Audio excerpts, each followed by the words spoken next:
மக்களே வணக்கங்க. அதலக்காய் வந்து நம்ம கிளைகள் மூலிமா வளர்த்துருப்போம். ஸோ இதை வந்து கட்டிங்ஸ் மூலிமா வளர்க்க முடியுமா அப்படின்னு ஒரு கணுக்குள்ளே வந்துட்டு நம்ம வந்து மண்ணில் வந்து பதிய வச்சுருந்தோங்க.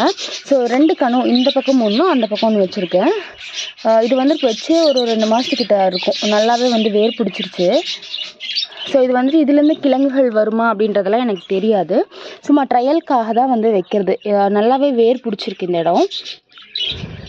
ஸோ இதை வந்துட்டு இன்னும் ஒரு 10 நாள் 20 நாள் வரைக்குமே இந்த இதிலே வச்சுட்டு எப்படி க்ரோத் இருக்குது அப்படிங்கிறத பார்க்கணும். ஸோ இதுக்கு இடையில வந்துட்டு அந்த கிழங்கு வந்து பட்டு போனனால கிழங்கு அந்த தாய் செடியிலேருந்து வரக்கூடிய இலைகள்லாம் பட்டு போனனால இந்த இலைகள் வந்து கொஞ்சம் பூச்சி தாக்குதல் அந்த மாதிரி இருக்குங்க. ஆனாலுமே மறுபடியும் உயிர் பிடிச்சி இதில் வந்து பிஞ்சுகள் வச்சுருக்கு. இந்த செடியில் இன்னுமே நல்லாவே வந்துட்டு வேர் பிடிச்சிருக்குங்க. ஸோ இதை வந்துட்டு பதியம் வச்சிடலாம். மறுபடியும் இதிலிருந்து செடிகள் வந்து நல்லா வளருதா, இது இப்படியே உற்பத்தி பண்ணலாமா அப்படின்ற ஒரு டெஸ்டிங் பர்பஸ்க்காக தான் இது வச்சுருக்கேன்.